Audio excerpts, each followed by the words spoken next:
Okay, good to go. All right, all right. I'm just on my brand new laptop here, and I wanted to turn on my camera, and it's like camera not available. I guess I didn't set it up or something like that. But anyways, welcome everyone to the first Community Guild AMA for O Canada A. Nice to see the people in the room, and I'm sure a whole lot of people will listen to this recording as well. So hi to you guys too. They'll be listening in the future. So quickly, just to have a look at the agenda, what I'll be talking about today. Um, Getting to know me, the founder, a little more. Quick O Canada A history. Community guild structure. That's the really big one that we want to be talking about here. What to do when you're getting started as a community member, becoming a leader officer in O Canada A, talk a bit about recruiting, the pre-alpha demo, ongoing events, and then any questions that were brought up or any questions that you guys have in the room, and we can have a open discussion as well. This is pretty informal. If at any time you want to jump in, say something, go for it. And pretty much everything. The game's not out. We just got the first little taste of it. It's pretty cool. So a lot of this stuff, a lot of this structure could be subject to change, and I'm going to be counting on the really great leaders that we have, the officers, the guild token owners, to really define what we want to build here in the O Canada community. So getting to know me, my real name is Nicholas, but you can all call me Tomahawk. There's enough Nicks around, and especially in the GOG community as well. I won't go into too much details. There is a YouTube where I'm talking about the guild, and there's also a Spotify chat that I had with QL, and I put the links there so that I go into a little more details on a lot of stuff. So I'll kind of keep my introduction fairly quick. But my age, I'm 37. I'm from Canada. I live in Ottawa. Occupation, I work for the federal government, more specifically in tax collection for headquarters. So, like most people in Ottawa, that's in the national capital. We all mostly have government jobs. Nothing too exciting.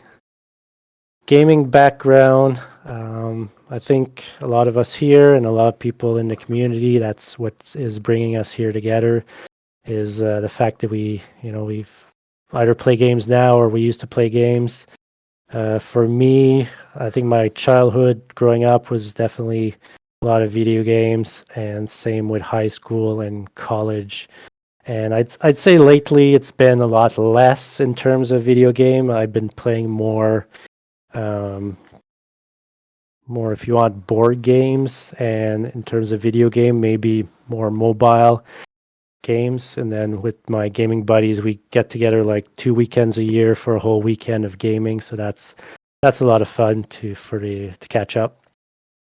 But yeah, I'd say the first thing that got me into gaming that I can remember is my mom was playing Nintendo, and she was playing Dragon Warrior and Final Fantasy II. And we were so young at the time. I don't know. I was definitely like under 10. And I was asking, when can I play? When can I play? And my parents didn't want us to play these types of games because they called them violent, or I don't know. So I think I had to wait till I was 13 or something to start playing these games. But that was my first introduction to real RPGs, if you want. And from then, I just went on to play other games, RPGs. I played a lot of Baldur's Gates that I really enjoyed. Then I went to RTS, played a lot of Age of Empires, a bit of StarCraft. And I got into the Xbox when that was launched, and I stuck to the Xbox for pretty much the rest of my gaming years. So a lot of Halo Wars, and first-person shooters, real-time strategies, and RPGs. Yeah, a lot of Diablo 3. I would say are pretty much my gaming background. I did have a company with some buddies for a few years where we hosted video game tournaments in the Ottawa region. So that was pretty cool, but there was no money to be made there, and it was very time consuming. So we closed that. But we had a couple decent Halo tournaments, Call of Duty, Guitar Hero, NHL. So that was kind of pretty cool in terms of community building and promoting and all that kind of stuff. Crypto background. I'm pretty new to crypto. I'd say probably been about a little over a year now that I've dove into crypto, and lately I've been just focusing on NFT gaming in the crypto space. I really do think that the digital ownership of assets is where the future's at for gaming, and yeah, I can't wait to see what will be done.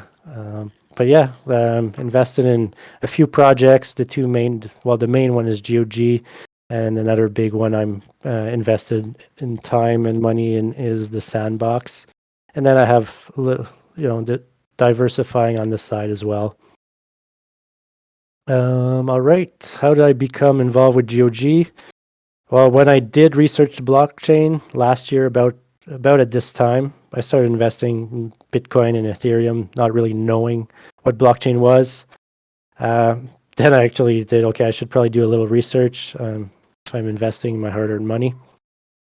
So I did the research, and then I saw what the blockchain, could really bring, the decentralization and the digital ownership. And that led me straight to gaming before I even knew if blockchain gaming was a thing. And then I was just looking for a really cool game I could play, and there really wasn't any at the time. So I got into communities where it seems like they have really cool upcoming games, and GOG's the main one that I found for myself. So that's how I got involved. So between April or May last year, all the way to, oh, look at that. Ryan just popped out an announcement. Anyways, I'll let you guys go check that out. My current involvement, yes. So I would say I started out like everyone else, just popping into the GOG Discord and checking what it's all about, checking what the game's about. And I was, fortunate to be there somewhat early. Was able to invest in a warrior guild in Wave 1 and a couple legendary heroes. And then after that, I just, started recruiting, and I applied to be a council member and then to be an ambassador. So I got in, became an ambassador, and my pitch was that I was going to build something in the sandbox that is GOG theme, kind of have a social hub for people to for the GOG community to hang out. So that was my whole pitch, and I had built, like a prototypes, and so that really helped me get cemented in the GOG community, which was really cool. And I just haven't been looked back since. I've been trying to be present, trying to be visible, trying to put the candidate out there. So yeah, that's kind of where we're at now. My personal goal, I would say, at the beginning, it was simply to have a guild with 30 people, try and be as competitive as possible, have fun, maybe make a little money. Now I think being like over 6 months into the space, it's obviously still the goal to play with friends, have fun, and if we can make a little money on the side, absolutely.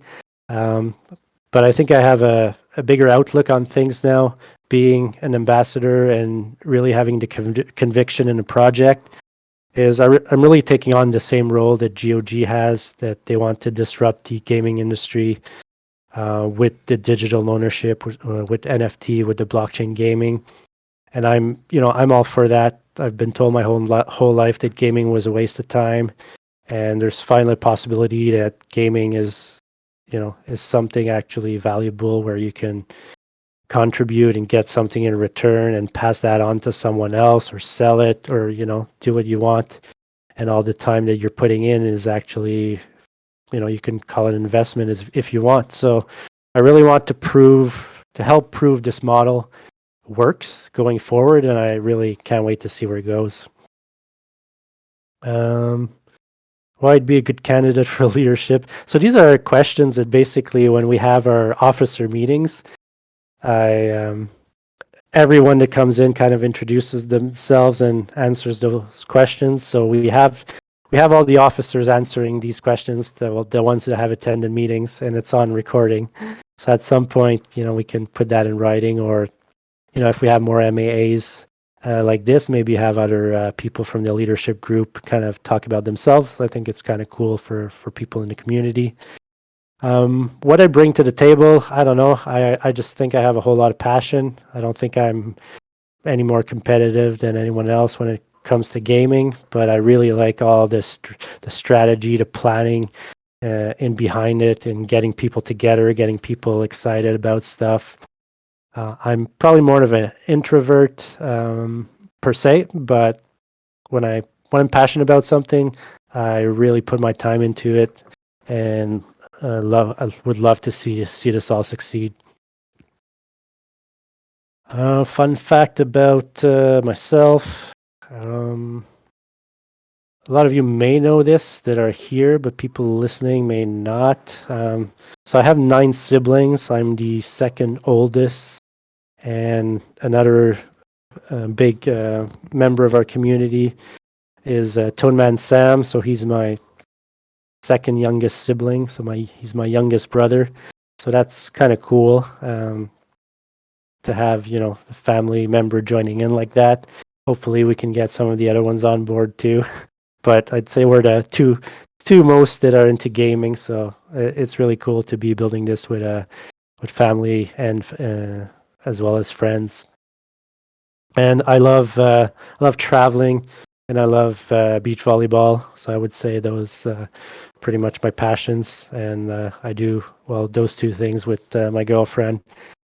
So yeah, that's pretty much what I can say about myself, and that pretty much describes me. All right. So let's move on to quick Canada history. I just put a fun video there in the document. Is just why do Canadians say A or something? So kind of the history behind that. I just thought it was a cool name. Like I said earlier, originally the plan was to simply have a guild, 30 members, and the idea was kind of to have a Canadian identity, because I felt like a lot of games, didn't really have somewhere where me as a Canadian can go in and find other people that are Canadians. So that was kind of the idea at the start. The idea is kind of a little bigger than that right now.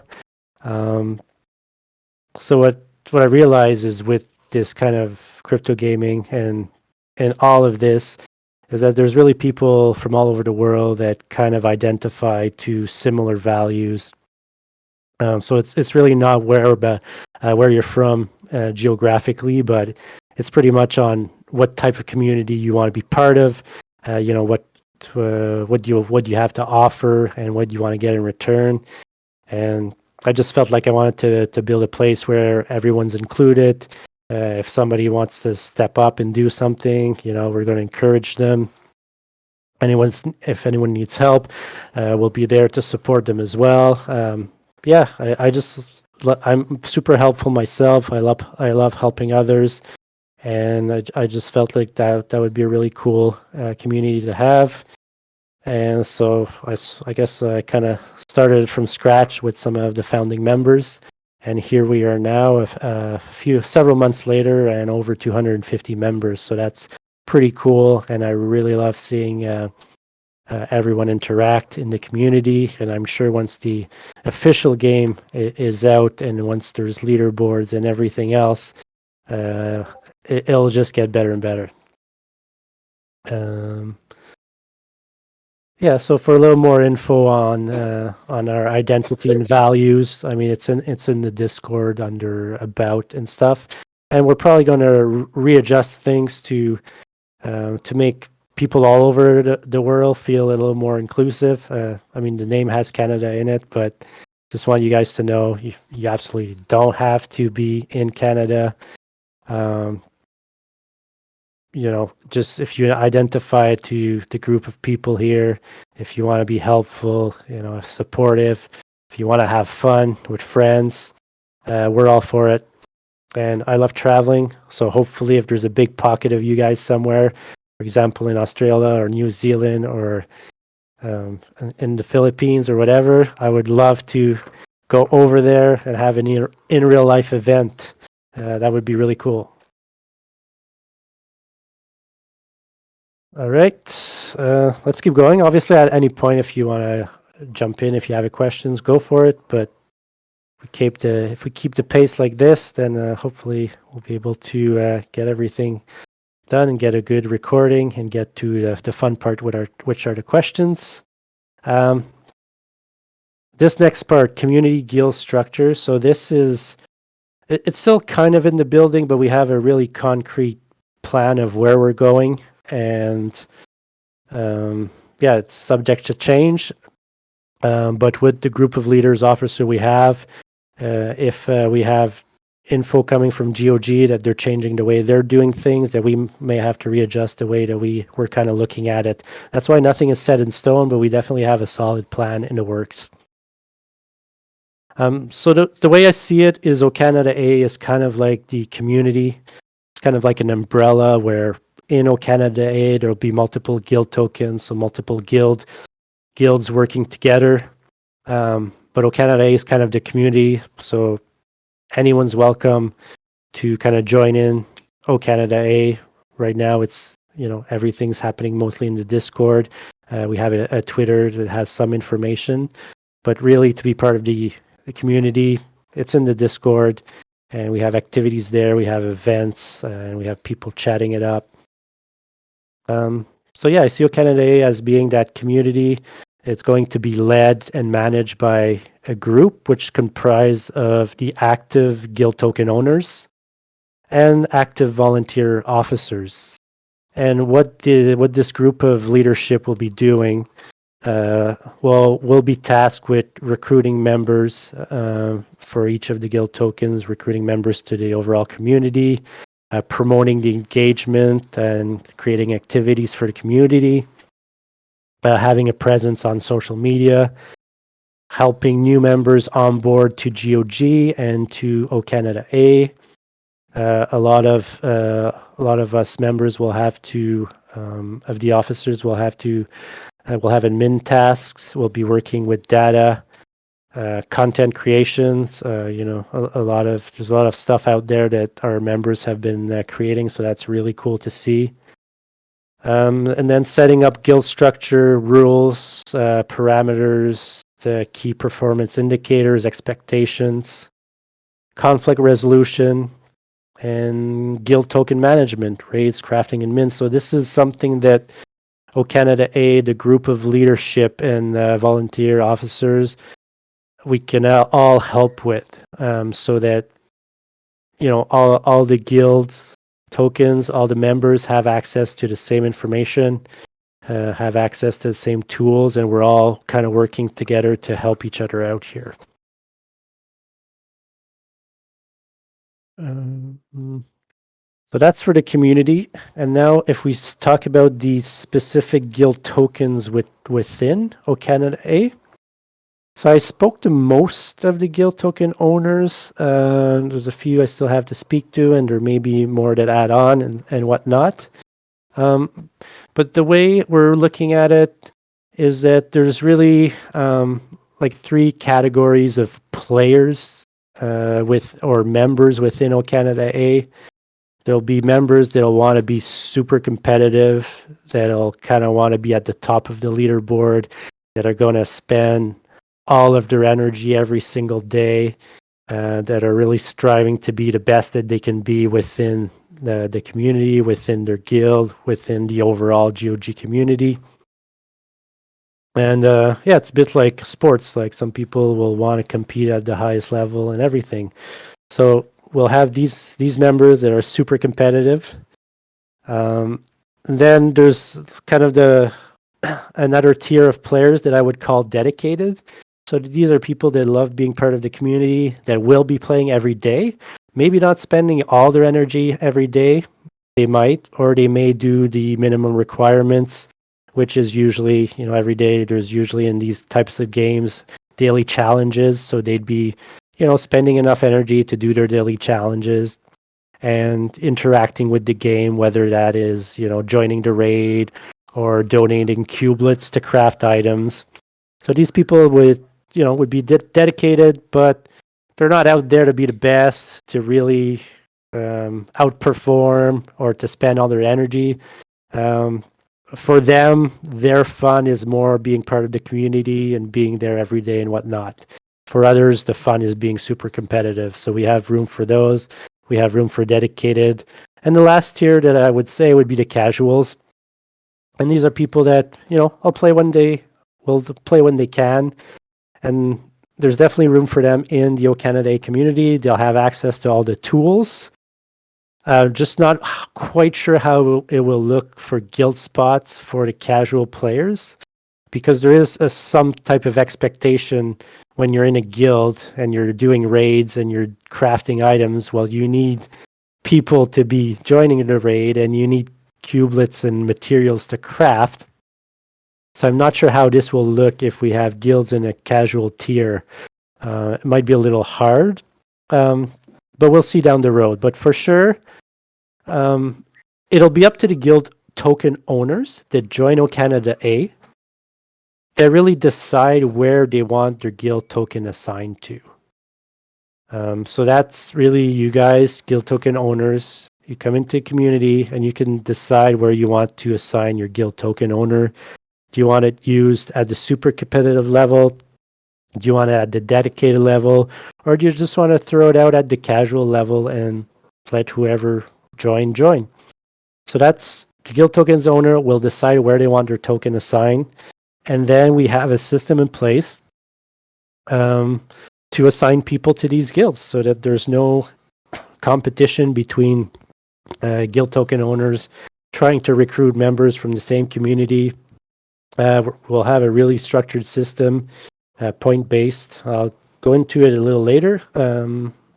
Like in a few minutes. I think there's 2 questions I have on here before. When and how will guild spots be assigned? When? Well, probably within a few weeks of official game launch. And we're working on a leaderboard to help rank members in their quests for a guild spot. So why is that? Well, a lot of things can change between now and game launch. So somebody that's super active now or has NFTs now, something may happen and he may not have that when the game launches. So we don't want to commit to give people spots when we don't know what's happening or when the game's launching or whatever.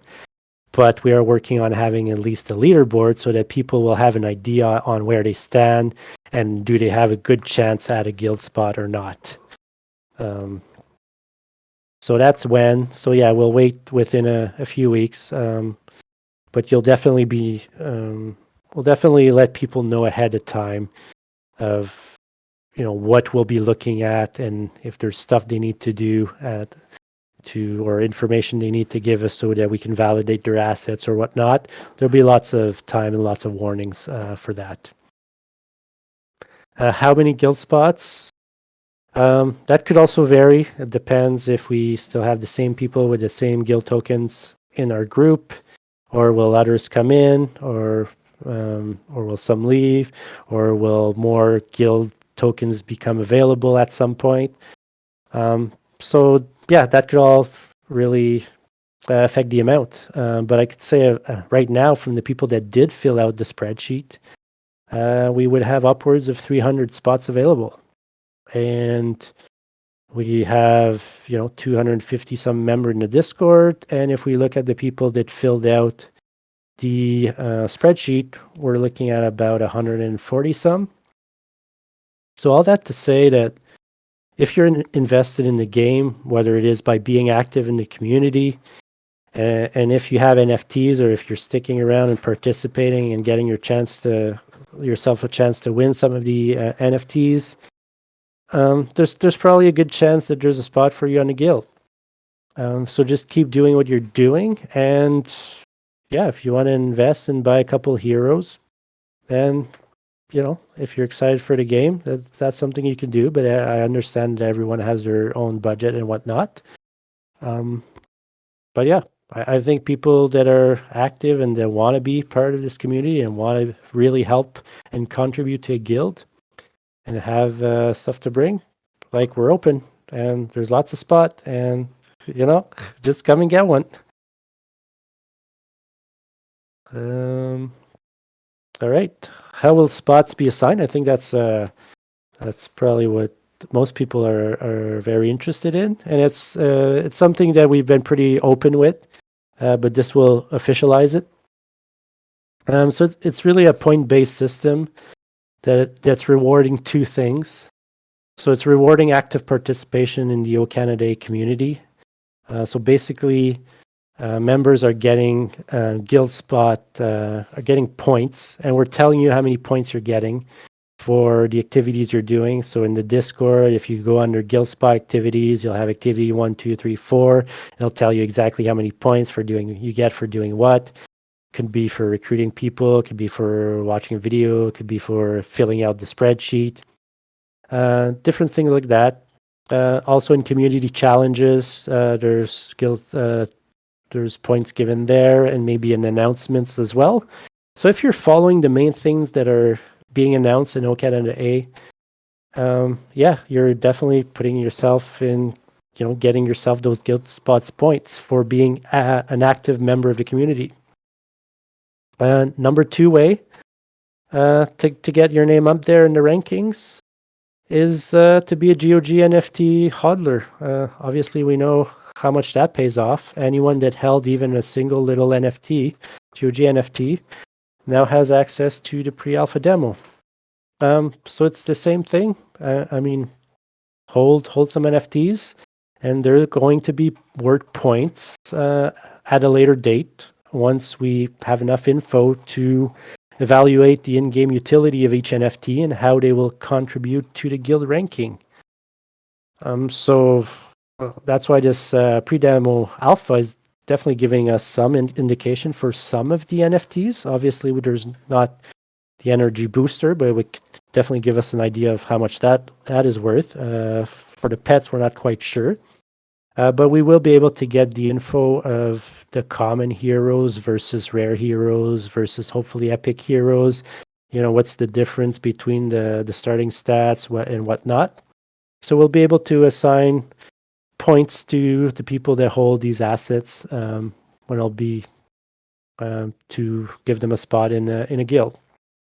The prediction that I can make for now of what's going to be really useful, and this is, I would say it would be to access any guild spot, but mainly if you want to be in the super competitive top tier guild spots,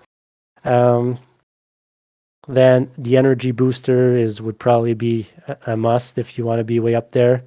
And then pets of higher rarity will definitely contribute towards the guild activities. And then higher rarity of heroes, diversity of NFTs. We know the fatigue will come into play at some point.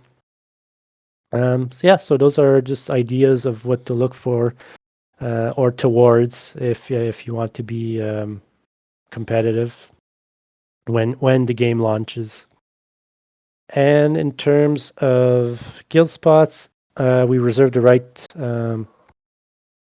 to kind of save certain number of spots for guild token owners, and that is fair for, well, like the guild token owners is basically what it is allowing us to have members to have guild spots, and they're the ones that made the initial investments in these guild tokens, and they are not cheap. So if a guild token has a friend or two that they want to bring in, that it would make sense that we would allow like a couple spots, and that's still to be discussed with the guild token owner. But yeah, allow a couple spots to their discretion for friends or whatnot. But we can't guarantee in which guild those people will be in, and they'll have to kind of follow the rules of everyone else in terms of if they want to be at a super high competitive level or whatnot. But yeah, so that's something to discuss later on. Okay, so I put a note here. So these are just points to determine to try and figure out to the best of the information we have, how well are you going to be? Will you be performing in the game with what you're bringing to the community and what you're bringing asset wise?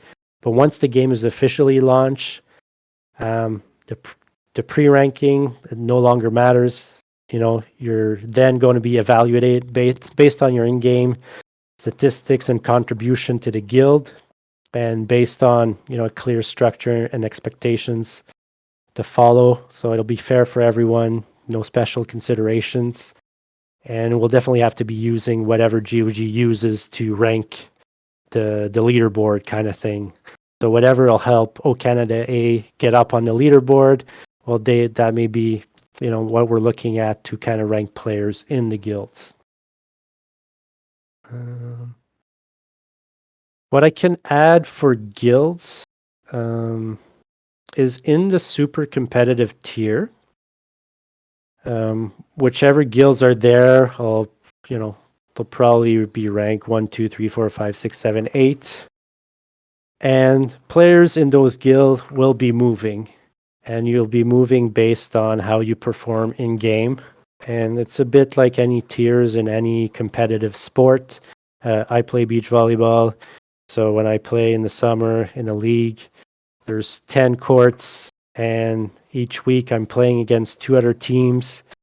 And if I finish first in my tier that week, I'll go up 1 tier next week. And if I finish last, I'll go down 1 tier. So it's kind of the same principle we're going to use for the super competitive. Might not be on a weekly basis, might be 2 weeks, might be monthly. We'll figure it out. Still has to be determined. But the idea is that if you're really improving, if you're get more competitive and whatnot, and if you're gathering more points for your guild, well, you're going to go up in guild ranking and are super competitive to eventually end up at the top. If you're in the top 30, you'll be the top of the warrior guild that's in the competitive. And then so on, the next 20 players or so will be in the top adventure guilds, and then whichever other guild will be kind of there. So the idea there is that eventually you'll kind of be playing in a guild with players that pretty much perform exactly how you perform.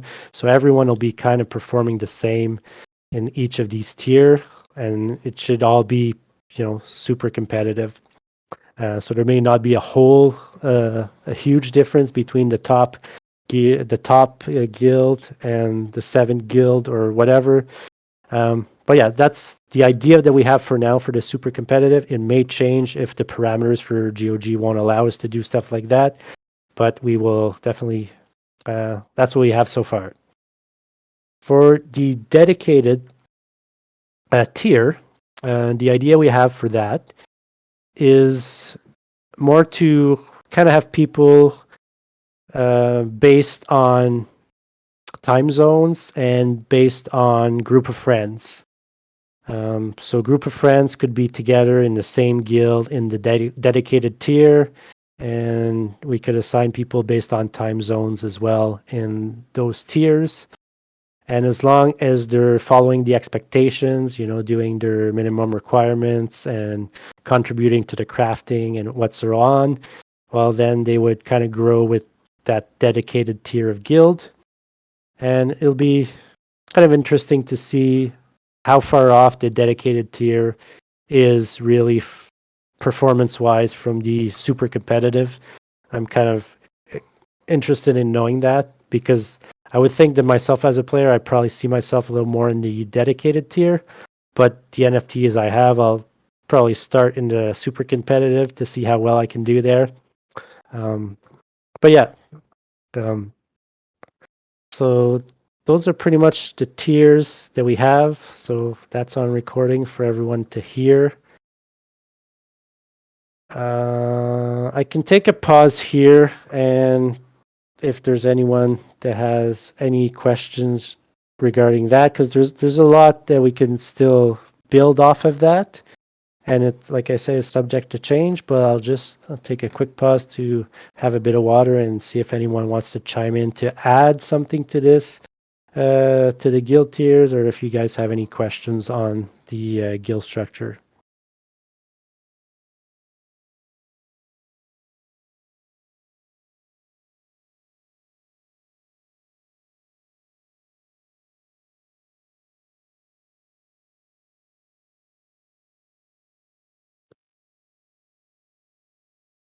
All right. I guess it's mostly clear, or you can save your questions for the end. That's great too.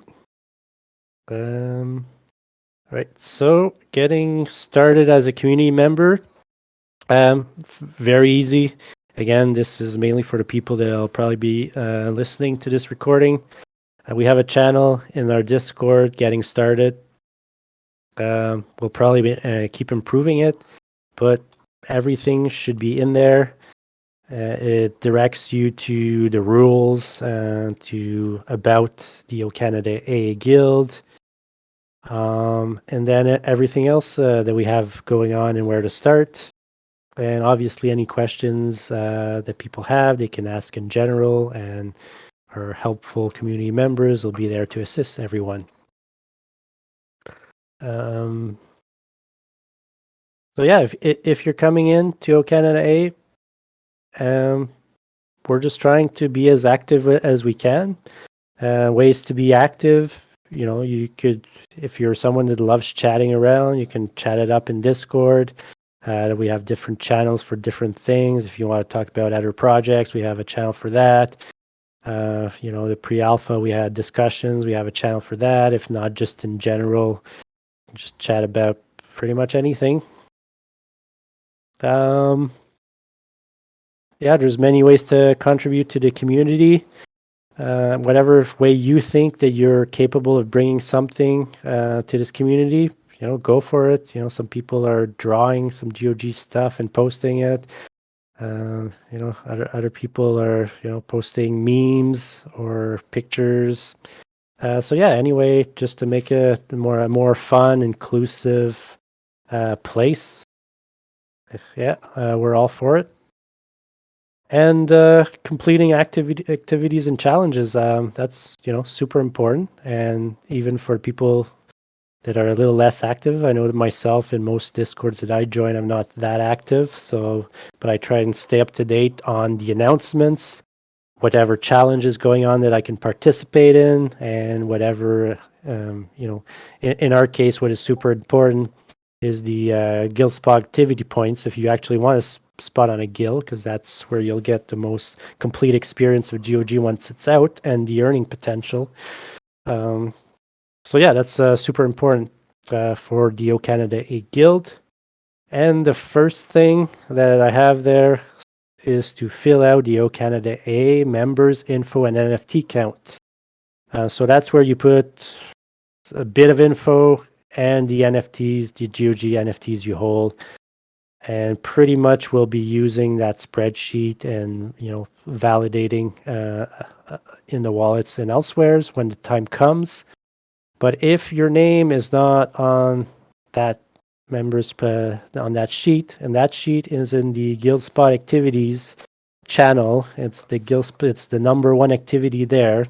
So that's the first thing after reading the getting started and the basic stuff about this community. And once you've decided that, what, I'd like to join this community and try and get a guild spot.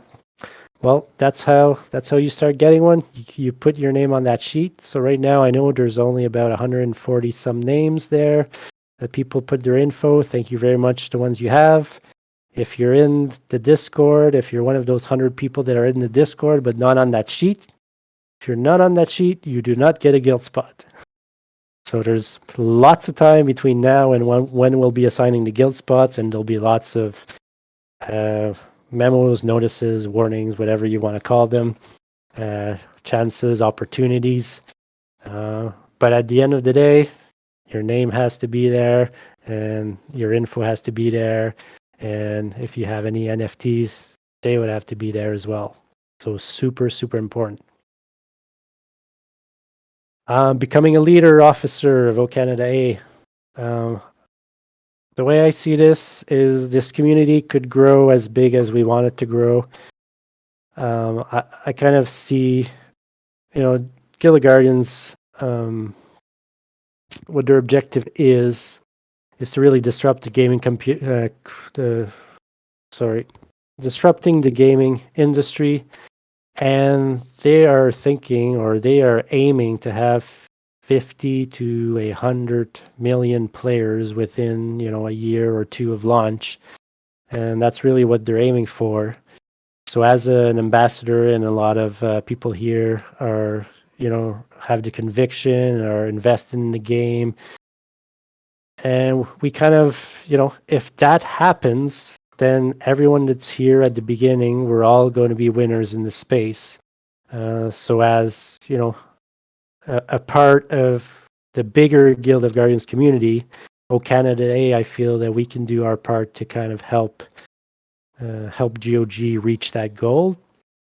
So if they gain a whole lot more players, well, I can just assume that if we're doing pretty much the same thing they are, they will be gaining a whole bunch of new faces and active members in the community, and we'll make room for them. And when more guild spots, once more guild tokens are distributed or are sold later on at some point, well, we'll be there to get some and get more people into guilds.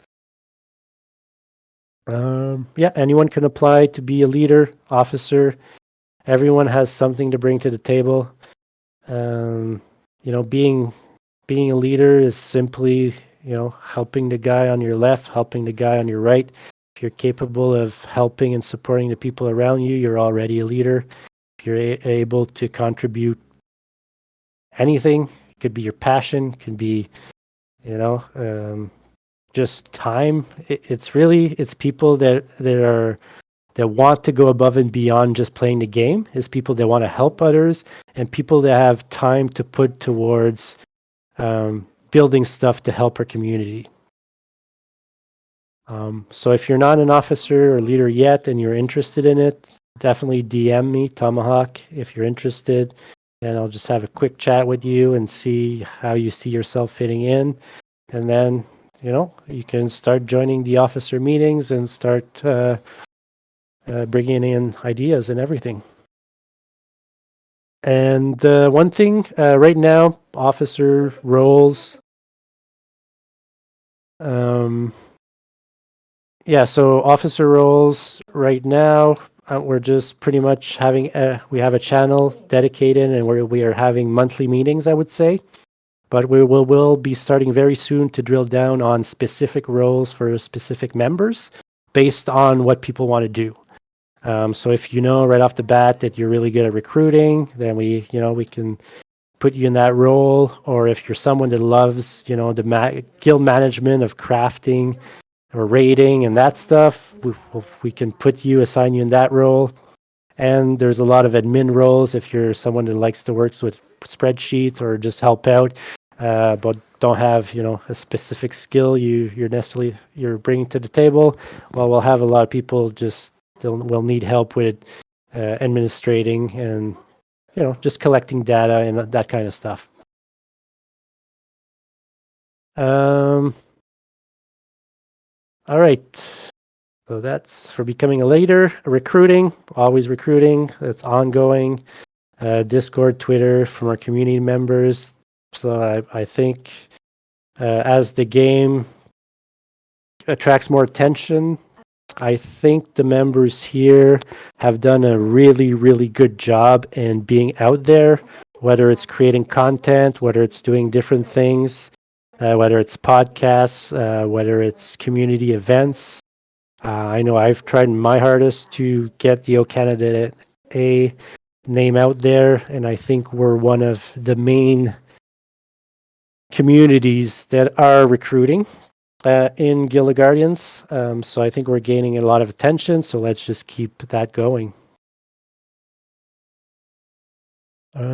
Pre-alpha. All right, next pre-alpha demo.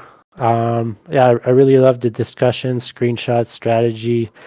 Yeah, I've been personally like playing nonstop, and so it's hard to do other things because I'm really like tracking every single stats almost. Every time my characters level up, I'm just noting them, noting their stat.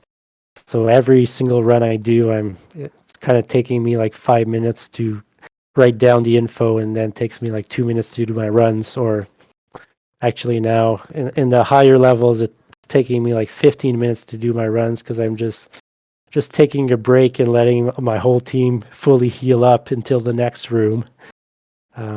Or until we see a leaderboard where we have to do it in X amount of time if we want to be the best. So then I'll start maybe trying to do them a little faster. Yeah, so in the announcements, I've posted to there's a form you can fill out where you can just simply provide your screenshots or screen recordings. Or if you want to fill out your own spreadsheet or try and gather your own data, all of that, the officers, we have people that are really, really good with data. They'll be taking that, they'll be analyzing it, and we'll see how we can use that to help our community going forward and for when the official release is. Yeah, and great, awesome content, everyone.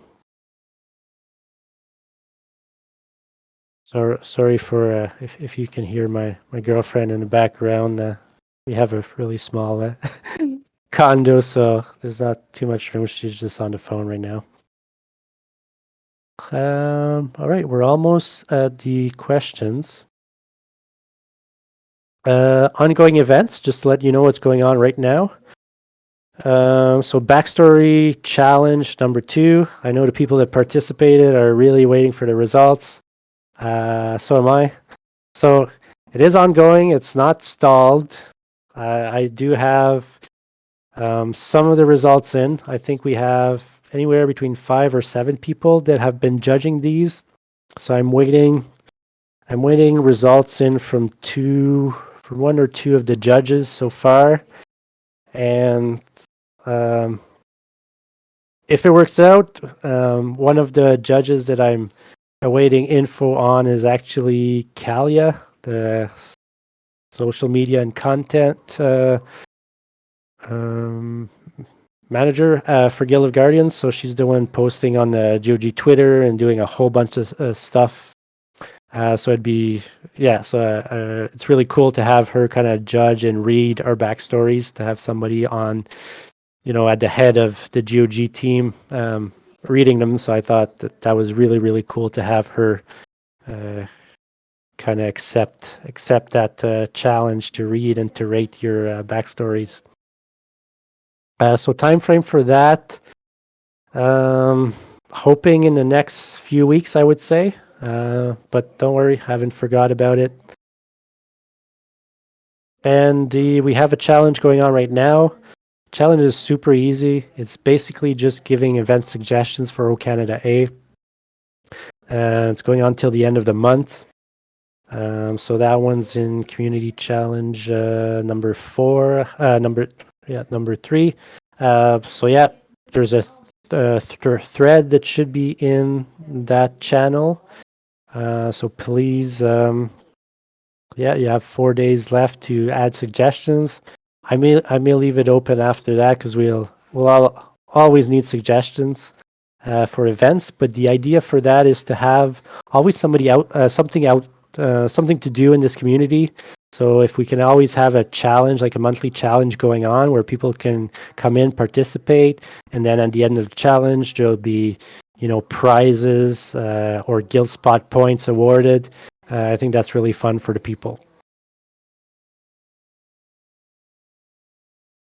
All right, I'll take a quick break to take another sip of water, and then we'll go into the AMA questions. But if anyone wants to chime in or comment or say anything before I go to the AMA questions, you feel free to.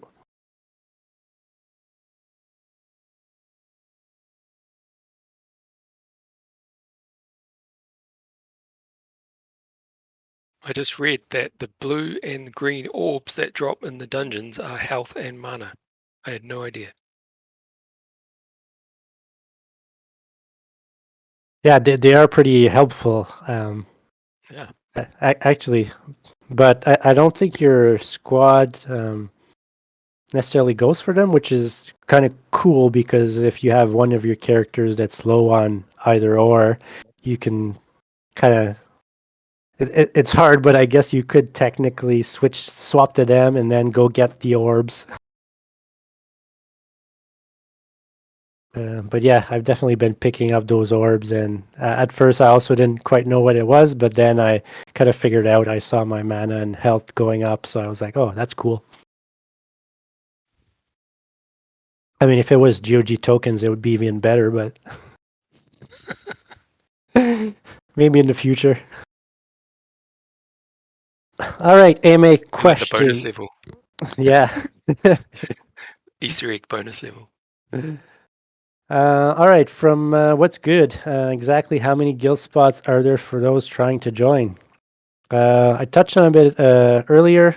So there is in the spreadsheet, if you go into the guild tab or a sheet, it does say that we have about 400 spots if everyone that put their guild there actually assigns it to a Canada A. So that they're not necessarily all confirmed, but we're looking at upwards of 300 spots. So hopefully that can answer your question. So there are definitely plenty of spots now for the people we have, for the active people we have, for the NFT holders we have. And going forward, well, I don't know, like the founders' NFTs are pretty, you know, limited, scarce. So we'll see how many people put their hands on them and want to join us and want to be as active as you guys are in this community. But I think that by giving points for being active and getting points for people that have NFTs, I think we're capturing the members that really want to be here and part of this community.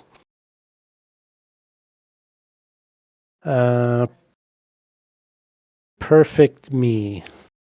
What would the play to earn rewards be like for guild members with not very strong NFT, say common, as compared to those with rare or legendaries?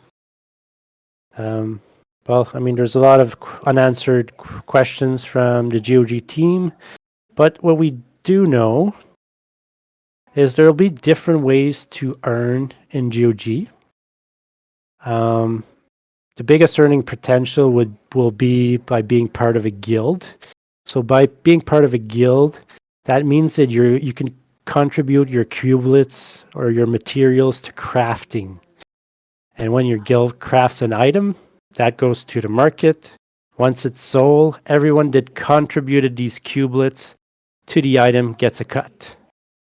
So what that means to me, or what I can see, is it doesn't matter how strong or how weak you are. You're doing dungeons, you're collecting cubelets.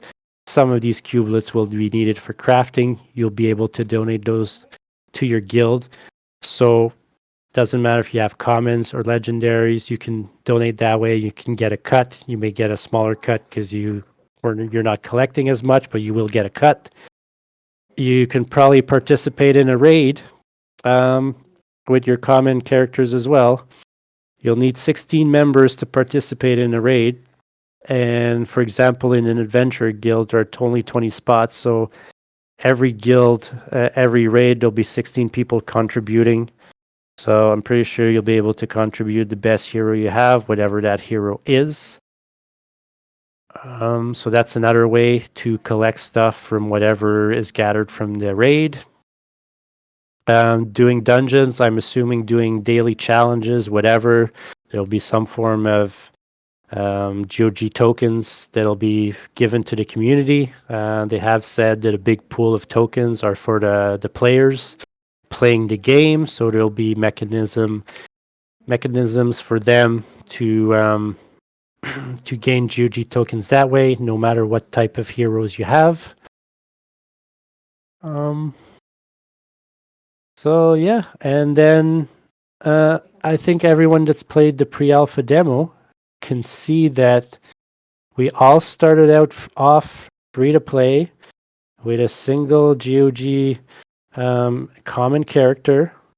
We very quickly got 2 more, which I'm assuming that's kind of how it's going to look for when the game launches, with a little quick tutorial. Before you know it, you're doing your first dungeon and you have 3 heroes, and then you have 4 for the next dungeon. So I could technically see it being very similar. And yeah, it took us, a couple days to get to rare. Is it accelerated because it's a pre-alpha demo?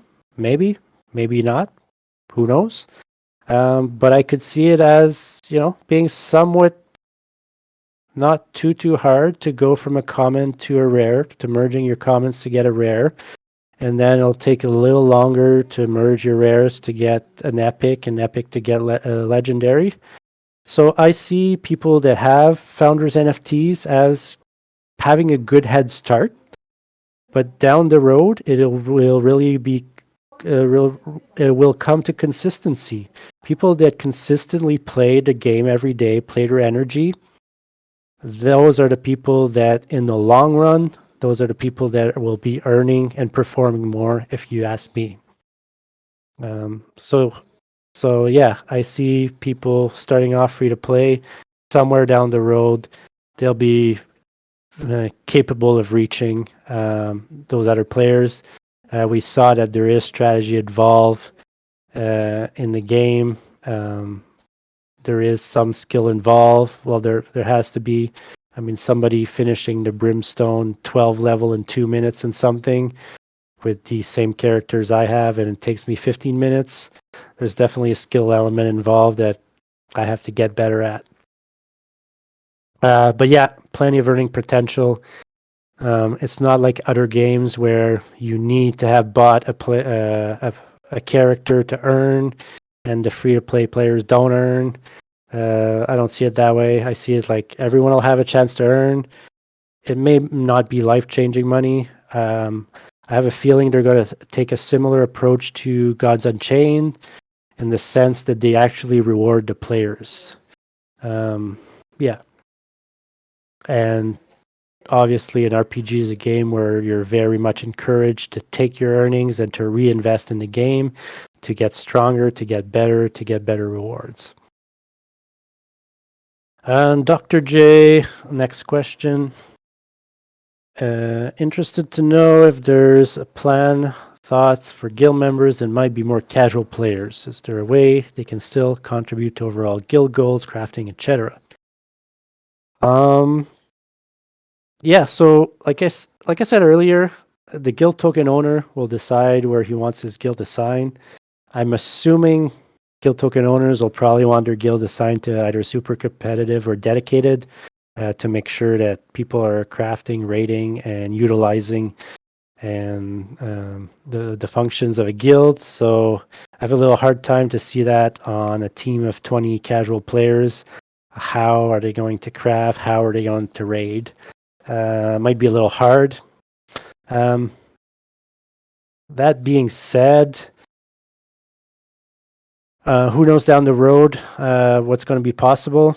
Will it be possible, for example, for casual players to play whenever they want, collect the materials, collect the cubelets, and then once they've collected X amount, maybe we'll have a guild token where we swap out players that have cubelets to craft. They come in for a craft, and then they get their rewards from the crafting, And then let's say they would go back out to being the casual players and just playing on their own time, and then collecting materials again until they're ready to craft again. So if something like that is possible, I have no clue. But if ever something like that would be possible, I see that as a way to incorporate the casual players into helping out the overall community and guild.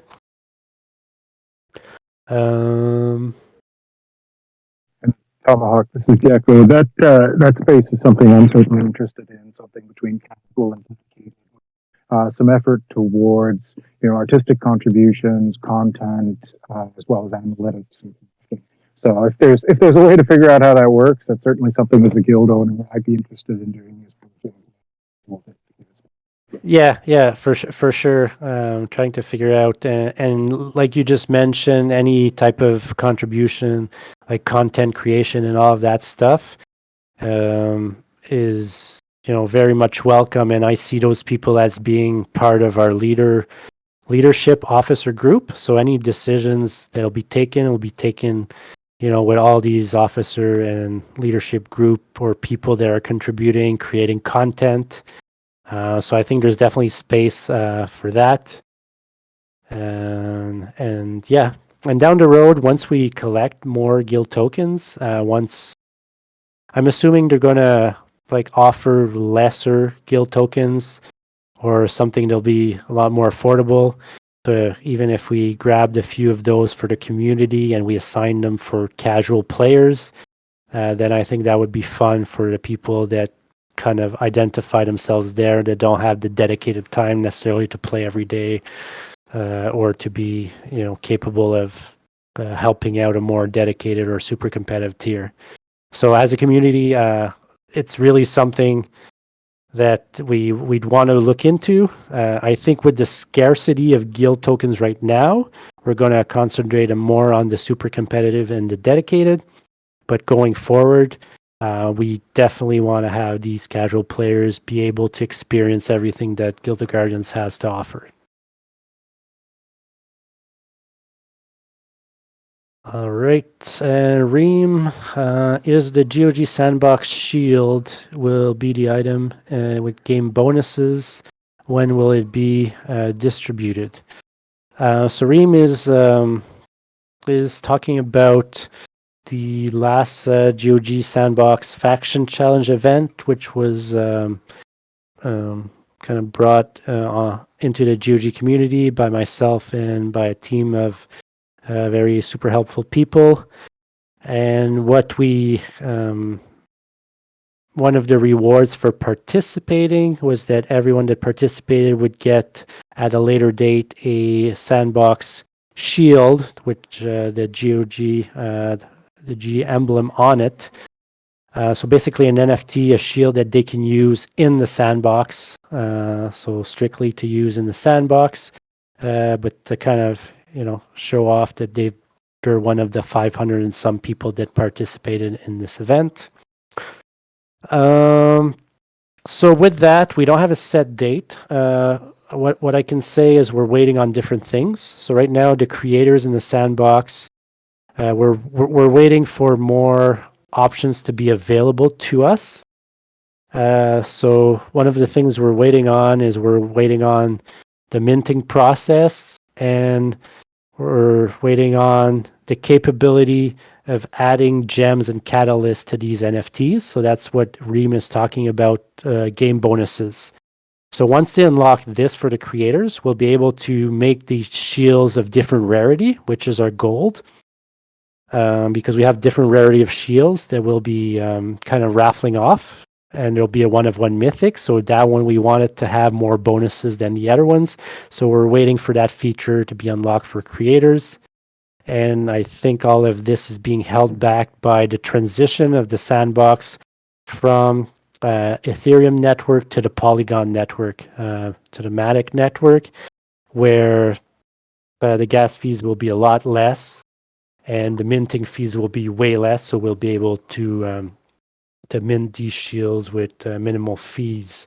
So that's all waiting. When it's going to be available, can't tell. I can't see it being available for another few months for sure. But we do have the names of all the people that participated. so that it's in the works, and they will be distributed when we can actually create them. I mean, the shields are created already. We just need the platform to be able to mint them, and to add the catalysts, which is coming down the road for the creators. All right. All right. So the floor is now There's another open. question, Tomahawk, Oh. in the thread that came up after your. All right, let's go see what came up.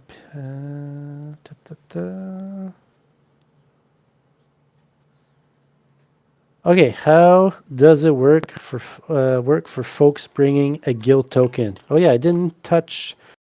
I touched on it a bit. So I kind of said that the guild token will be able to assign his guild in whichever tier he wants.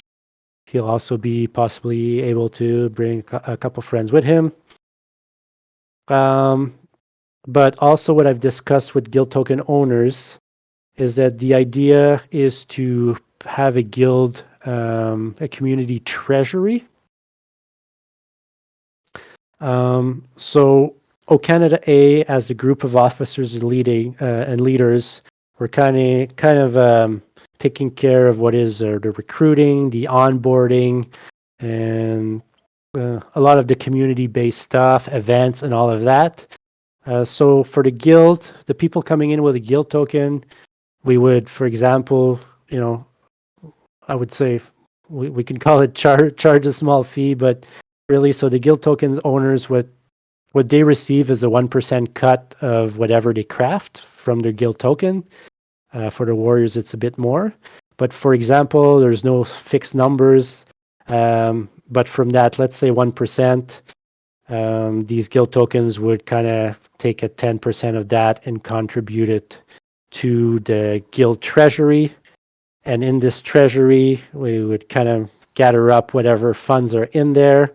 And then it's the team of leaders, guild token owners, officers, content creators that would be kind of voting like a little DAO on where to assign these funds. So that's kind of one way that it works for bringing in a guild token. And then there may be different fees for, let's say, somebody that's just throwing a guild token at us and saying, here, manage it, and whichever way you want, and I just want my cut kind of thing. So the people that are not actively managing or helping manage a guild token or the community, well, these people will probably, they will be charged a higher fee kind of thing. And those funds would be going into the guild treasury, and all of us that are, guild token owners, officers, content creators, people that are actively contributing, would have a voting rights on what to do with kind of these funds to help the community grow even more, or to reward the people that are actively contributing or that are managing the guilds, and so forth and so on. Don't know if that answers specifically. We haven't decided yet. That'll be a chat with the guild token owners on like who gets what ranking in the super competitive, if that's where you want to put your guild tokens. So that'll be an interesting conversation to have, and we'll have to have parameters on a fair system on deciding who gets what spot. But we also don't know what will be the difference in earnings between, guild number 1, 2, 3, 4, 5, 6, 7. They may all be similar earnings, or there may be a difference, so we may have to readjust things along the way. But we'll try and make things as fair as possible, and that will be discussed with the people involved, which are the guild token owners. So if you are bringing in a guild token owner, you're definitely going to have a say in the overall kind of works. But the idea is that you don't have to recruit yourself for your guild token owner, and we don't want to have people competing for players. So that's why we came up with a very structured system where we award points. These people are making are going to be reserved a guild spot at some point based on where they are on the leaderboard. And we'll just be going down and assigning players based also on where the players want to be. So if somebody has, the top NFTs, energy booster and everything, but he doesn't want to be in the competitive tier, well, he'll be one of the first one to sign a spot in the dedicated tier.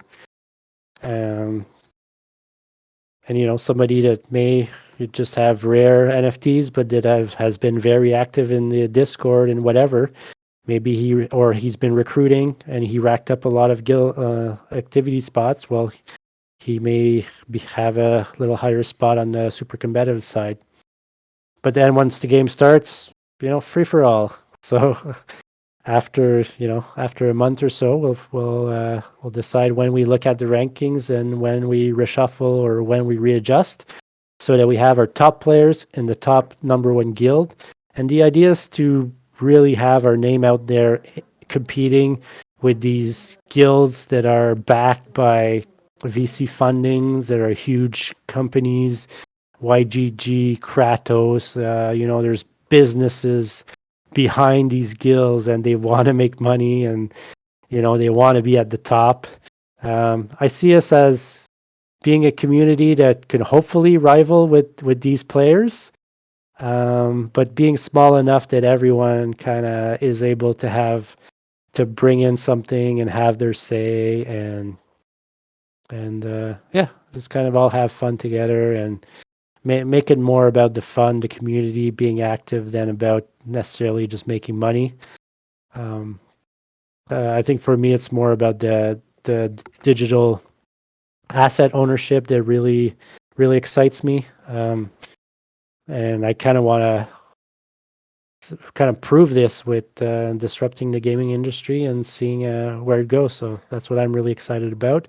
And I've been meeting really, really awesome people in this community, in the GOG community, in the Web3 space. It's really fun to be here at this time where everyone's helping everyone out.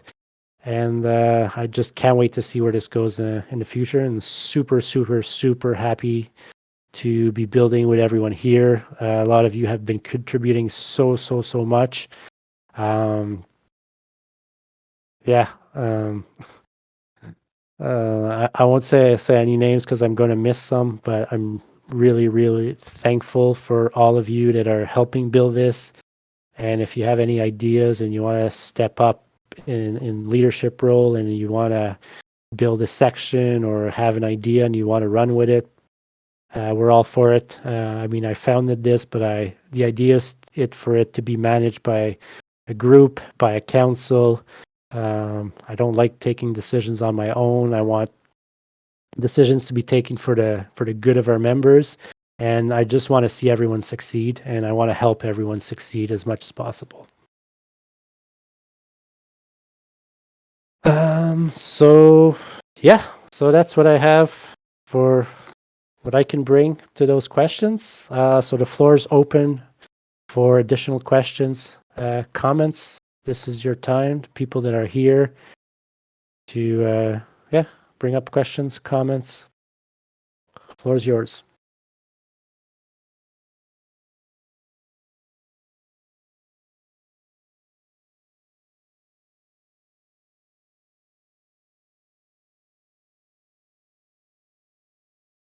This might save me posting in the alpha thread. Does a retry or like a revive consume energy? Like, does it use 10 points just like a normal dungeon run would? I don't think it would in the pre-alpha demo. The revive doesn't seem to. It seems really nice of them to also give us a revive every single dungeon run without costing anything. I didn't realize it was every single run. I thought it was daily or something. I've been afraid to try hard dungeons because I was worried I only have one revive a day. But wow, that's pretty cool. Yes, so I've been banking on that revive because I know exactly which room is the hardest, and I'm like, okay, as long as there's only one really hard room where I can potentially die, that's fine. But I'm always scared of trying the dungeons I've never tried before. But then once I try it once, and I'm like, oh, well, I only died once. That's not too bad. I still finished the dungeon.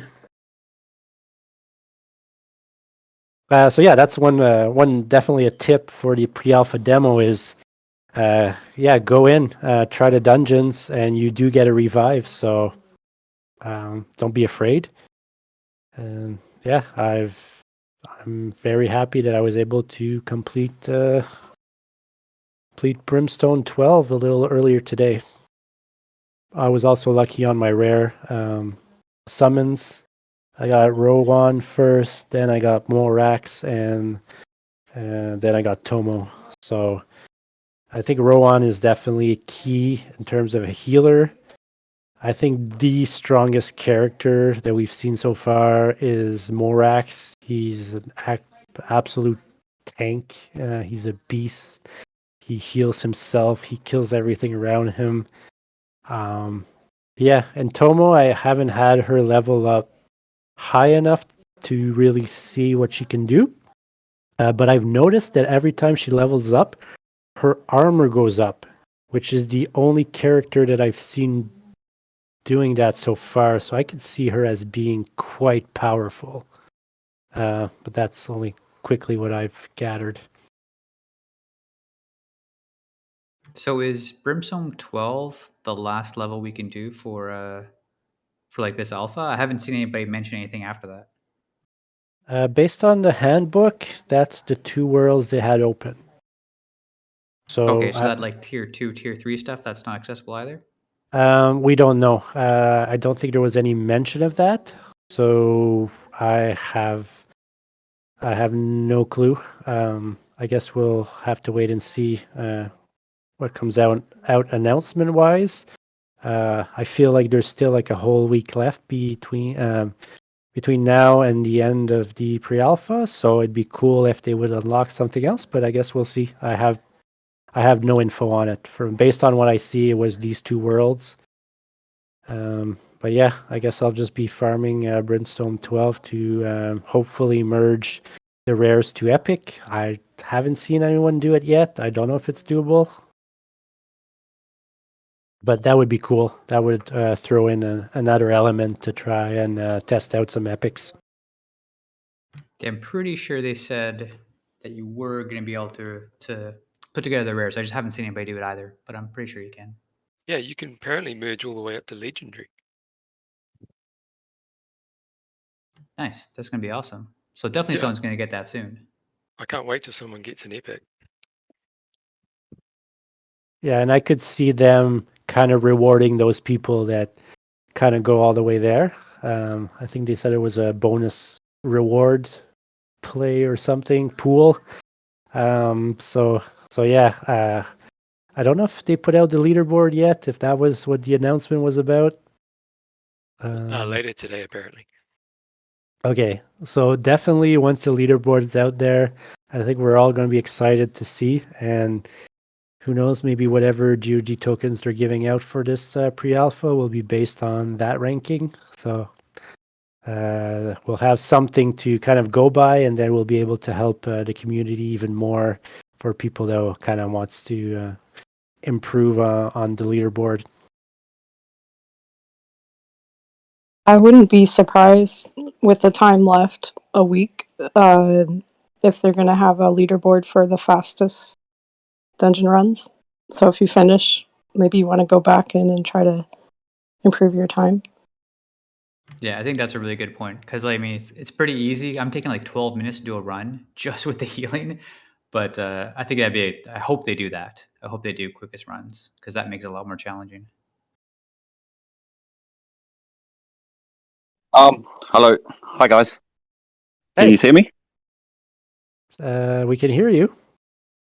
Oh, yeah, that's good. Yeah, I'm a bit late. About that, what you just said there about the fastest speed runs. Hopefully they do that in like the second week because like a lot of people get the advantage of like the RNG of pulling Rowan pretty early, managing to get in front of everyone. So it kind of just puts a lot of people at a disadvantage if they were to have like a speed run sort of thing. Leaderboard. If you know what I mean. Yeah, and maybe that's why maybe they'll stick to these two worlds and yeah, and kind of just have that extra week for people to kind of merge their rares or whatever. But yeah, it'll be interesting to see because what do you do once you merge your rares to an epic? Do you build up your epics or do you not build up your epics? Are you going to have enough time to build them up so that you can do the dungeon runs faster, or should you just keep leveling up your rares? Yeah, I think the leaderboard will be where the competitiveness really starts going. And there is that random aspect to it for sure. But I guess we'll see what type of thing they put. They might not even give tokens based on the leaderboard. They might just give tokens to everyone that reaches a certain level, right? So we have no clue. To Mike's point, I just want to sympathize with everyone who pulled a Tomo as their first rare, and also as their second rare, and also as their third rare. You should get bonus points for that. There should be Yeah, an award that's gotta for hurt, that. man. That's so sad. That's I'm gotta still hurt. on Brim 4. It's unreal. Oh wow, that's ouch. Maybe they'll have a leaderboard for the people that pulled Tomos. I hope so, because wow. Finally got a Rowan today, so just leveling him up now. I don't know if anyone saw my screenshot on my attempt on Brim 6, but like it took me 28 minutes and I failed. 28 minutes and failed. I was like kind of disappointed about that, but it is what it is. So I don't think we have any excuse because Cram Esports, this guy put up a video of him doing 1 to 10, and from what I can tell, the only rare he has is Rowan. I have no idea how he cleared the later Brim zones without 2 rares. Well, Rowan's quite OP with his healing mechanics. The only other way that the rest of the heroes can get some healing beside Morax is through the items, which has got like lifesteal or health regen, which is very minimal lifesteal. It's like 0.09, and then another one's like 0.03. You wouldn't really see much lifesteal come from it. So So Rowan's quite OP for the demo at the moment, but yeah. So if you're looking at compositions and bonuses you get, if you have Rowan with Ari, that combo gets a 5. Is it a 5 point or 5% health regen? So just that right there is like huge.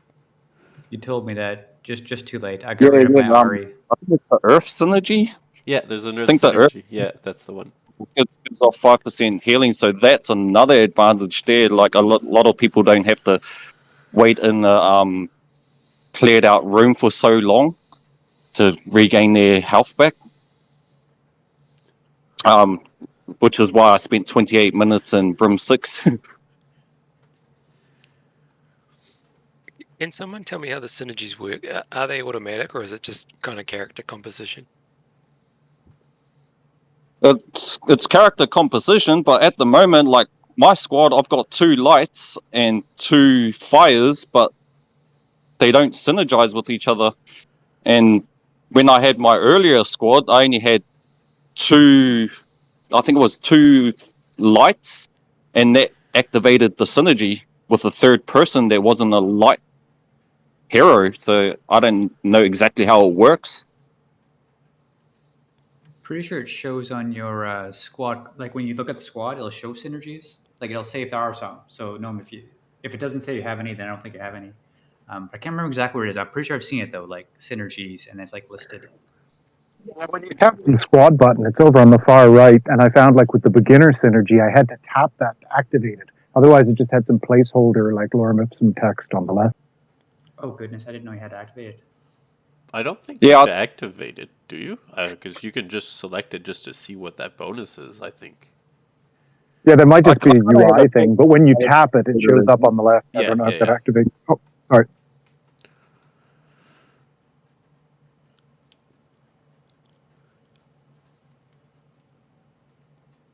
Yeah, I haven't personally, gone into synergies, but that's something, some data that we'll want to gather from from this pre-alpha.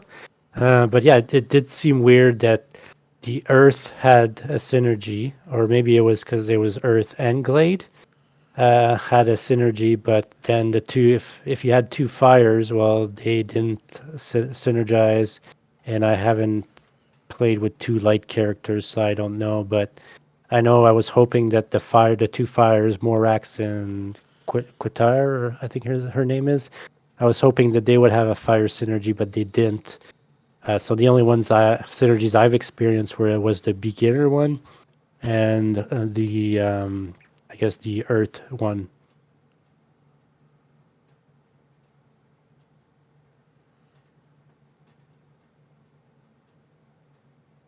But yeah, See the Earth and the Light synergies. They both have the same attributes, so they're pretty much similar to each other. The only different one was the Earth synergy.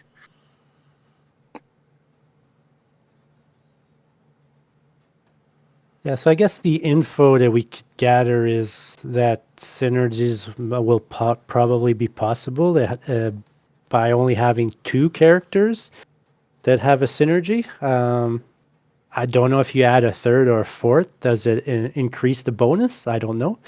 I would think, or I would hope it would. I think somebody mentioned, yeah, like if, for example, you have all glades, you get a certain bonus. I don't know if it's synergy or maybe it's a drop bonus or something. Yeah, they've kind of been mentioning that in the different GOG is that there'll be different synergies based on the faction or based on your element and whatnot. So it's just hard to test now with so little, like limited amount of characters. So there aren't that many that we could create. But yeah, it'll be fun to see. It definitely adds a strategy layer to the dungeon runs.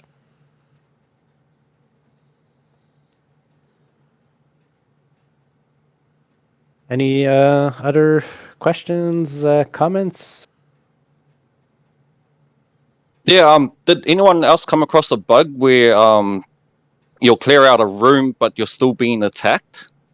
It happened to me. I think it was this morning or last night. Yeah, I cleared out a room and then like I'm just sitting there HP farming, and then every time I was moving around, I was just tanking a lot of damage, a lot of crit. So if anyone else has experienced that.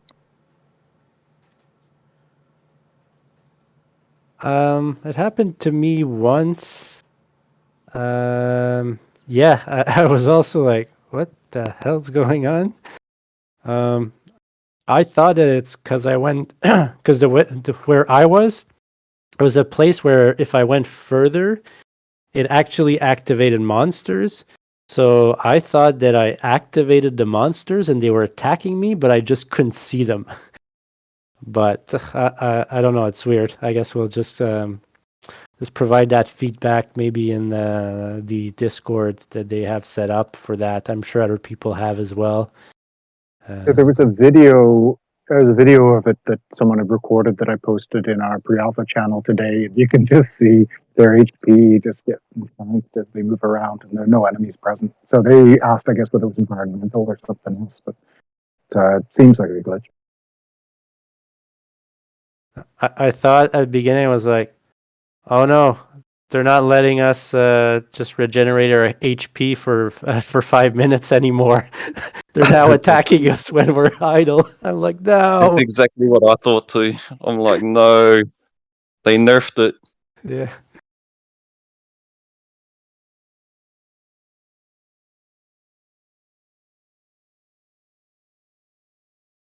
All right. Well, thanks again, everyone, for joining. Toad will have the recording out at some point in the future. And hopefully this really, for the ones that didn't really know the direction or what was going on or what the plans were for Canada Day, hopefully this kind of helps. And we're continually just building and adding on to our structures and to the activities we have going on and stuff. For the idea is to have the active members that are contributing and that are, that have the assets as well. These are the people, the people we're hanging out with until the game launch.